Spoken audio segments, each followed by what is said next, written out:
Claudio Cipullo. Today I ask you why Daisy Duck will never reach enlightenment. Well, actually, it's very easy to understand that, First of all, Daisy Duck is a fiction. So, how possible that a fiction can reach enlightenment, Enlightenment is a reality. Why? Because there have been millions of Buddhas, and there are millions of Buddha, and there will be millions of Buddha that continuously are giving us teaching to reach the same state. Instead, Daisy Duck cannot teach you anything, because Daisy Duck is not existing.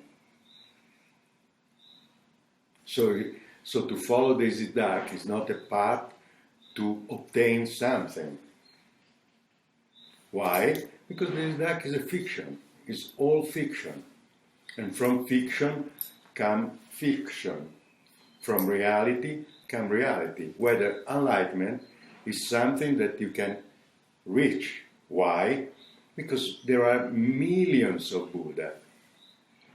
Traditionally, there is one Buddha, historical Buddha, that is Shakyamuni Buddha.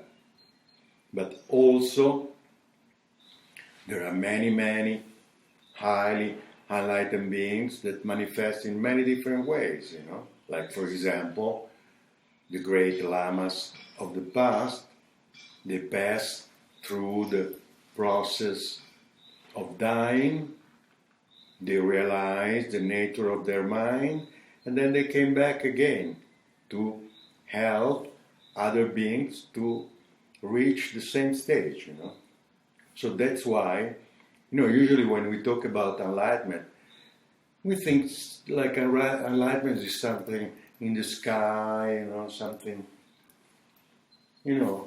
very etherical, you're not concrete in a way, you're not real. It's like a fiction almost, enlightenment. Instead, it's exactly the contrary. Enlightenment is the reality, and our life is a fiction. Our projection on others are fictions. Our aversion to others are fiction. Our closed mind towards others, that's the fiction. The reality is the mind that realizes its own nature and is devoted to communicate how to find that precious jewels that we all have within our mind. So, in order to discover that precious jewels that we have within our mind, especially we need a method, And one of the quickest methods to discover that jewel is the Ngal-so practice. Ngal-so means to relax from the suffering. One way to relax from the suffering is the deep relaxation that is an antidote to hatred. Usually, when we talk about hatred, it's very dangerous, because when we talk about hatred, immediately we touch our ego, and immediately the ego reacts, and don't like that he has been discovered, because the ego is our real enemy, But even if he's our real enemy, we keep it very dear, we keep it very close, and it looks like friend, but in reality is an enemy. It's the worst enemy that we can find in the whole universe, you know. Of course, there are maybe occasional enemies outside, you know, but that are just impermanent, you know. They can change from enemy to friend, you know, and from friend to enemy. That is the normal changing of samsara, you know.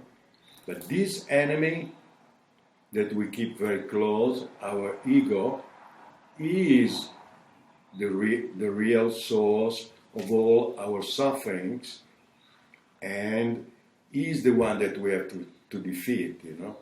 Through the practice of deep relaxation, we can really defeat the enemy of hatred, you know.